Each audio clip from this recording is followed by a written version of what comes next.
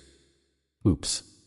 Well, I've been sent into darknesses without manuals for the past month, so, I guess I've developed a habit of making these kinds of guesses. Sure, whatever. Fortunately, the A-Squad superior casually nodded. It seemed she hadn't said it out of spite. Your hypothesis is persuasive. Yes. She appeared to accept it reasonably enough. I raised my hand and politely made a suggestion. So, I think we should go ahead and ride the attractions. Luckily, one of the signs nearby had the attraction I had been aiming for. Fantasy Train. Literally, a magic train. Isn't this the attraction the civilians talked about? That's right. I nodded calmly, and the panicked researcher shouted hysterically. They said everyone who rode it died. Yes. This is the hellish train of doom with a 3% survival rate. But that doesn't mean I've lost my mind. For veterans of Dark Exploration records, there's always a way. A less scary way to clear it. Chapter 20.1. Any well-known amusement park usually invests in 3 types of attractions. One is a roller coaster, another is a carousel. And the last, which costs the most due to the heavy use of special effects and animatronics, is the dark ride. An indoor ride where you can explore a meticulously crafted and enormous set that introduces the theme of the park itself. In Korea, rides like Sinbad's Adventure or It's a Small World are well-known examples. And in this cheerful theme park, Ghost Story, that role belongs to this attraction. Fantasy Train, the researcher spat out in exclamation, frantic. This is the one where everyone died. I'm not getting on. I won't ride it. Testimony number 4, survivor, Park Ye-in. All 4 who boarded the Fantasy Train went missing. Later, their clothes and bones were found repurposed into plush dolls at a souvenir shop. Presumed deceased. Yes, that's what it said. And in the Dark Exploration records I read, this attraction had indeed caused numerous casualties. But that's not the whole story. The fact that there were so many casualties means this attraction appears quite frequently. Like any board game with random elements, the cheerful theme park, Ghost Story changes its zones and mascot combinations each time you enter. However, the Fantasy Train attraction would likely always appear as a common feature. Because its theme was so clear-cut. Please look at the description under the sign. I pointed to the words beneath the Fantasy Train sign. Meet the residents and stories of each area in Fantasyland. A delightful train ride. It seems like it's the attraction that introduces this theme park. This was also the most crucial element for escaping this ghost story. How are the zones in this theme park divided, and what colors are used? Let's not forget. This all originates from a board game. What does it mean to choose a faction in a game? It means you're selecting your traits. And the fact that the teams were divided by color suggests that advantages or disadvantages arise based on those colors. So, understanding that was the most important thing here. What color team you belong to, which zone your color represents, and what unique traits it has. Cheerful Theme Park User Guide, applicable up to Exploration Record number 64. 4. Each zone in the theme park is colored according to its theme. The place where you first open your eyes is the zone your team belongs to. Respect the zone. The zone is more important than anything. Look at the colors, don't upset the mascots are everything in the zone. However, to persuade those who don't yet understand this, I needed a different kind of logic. Work, brain, work. The first target, as expected, was the top superior. But everyone who got on it died, didn't they? Assistant Manager Jean from A Squad, wearing the butterfly mask. To win over this elitist, self-important person, right, flattery would do the trick. They were civilians, weren't they? I deliberately adjusted my tone to sound slightly confused. They approached it without any awareness, riding it like any other amusement park ride. The chances they properly responded to a supernatural situation were low. And so, comparing them to the professional field exploration team, who clears darkness with a purpose, well, I furrowed my brow slightly. It seems a bit harsh on the civilians. Ha! The A Squad superior snorted. Smooth talker, aren't you? Well, you're not wrong. And no, we can't, absolutely not. Hey! The A Squad superior grabbed the researcher by the head. Sharp fingernails pressed against his temple.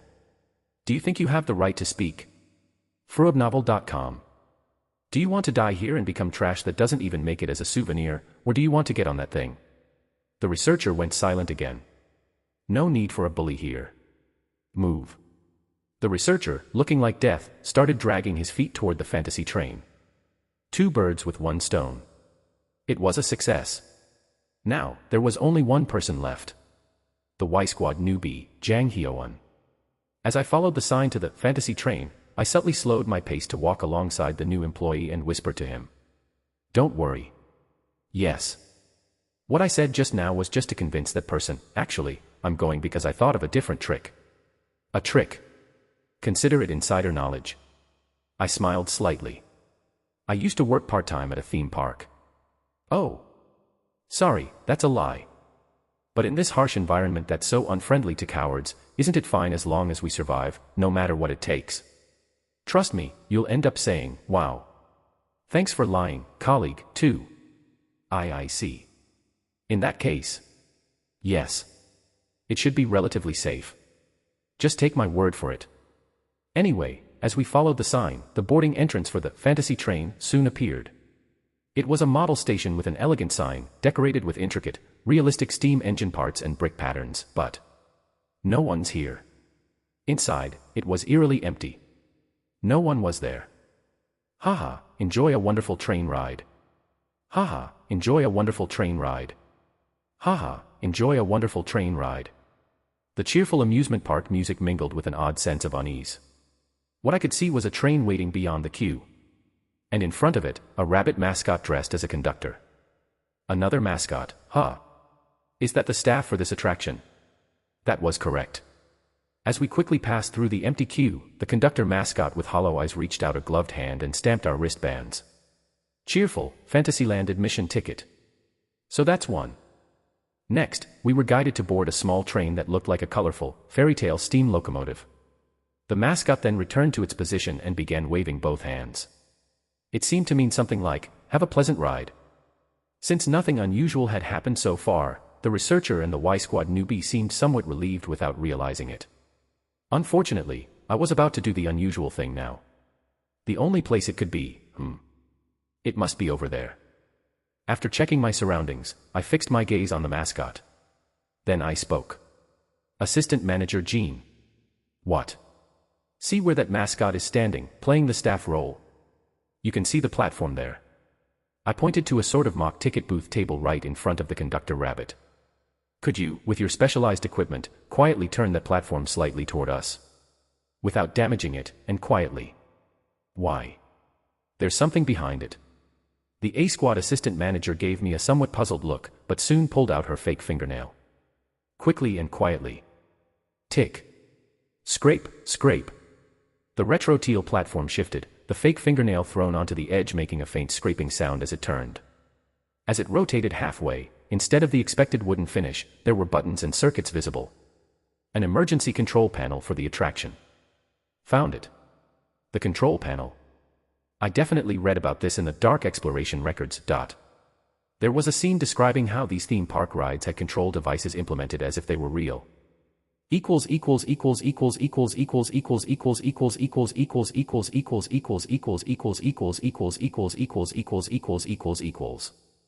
Right after boarding an attraction named Tomato Express, shaped like a basket, a label was found inside saying smash against the metal plate for fun.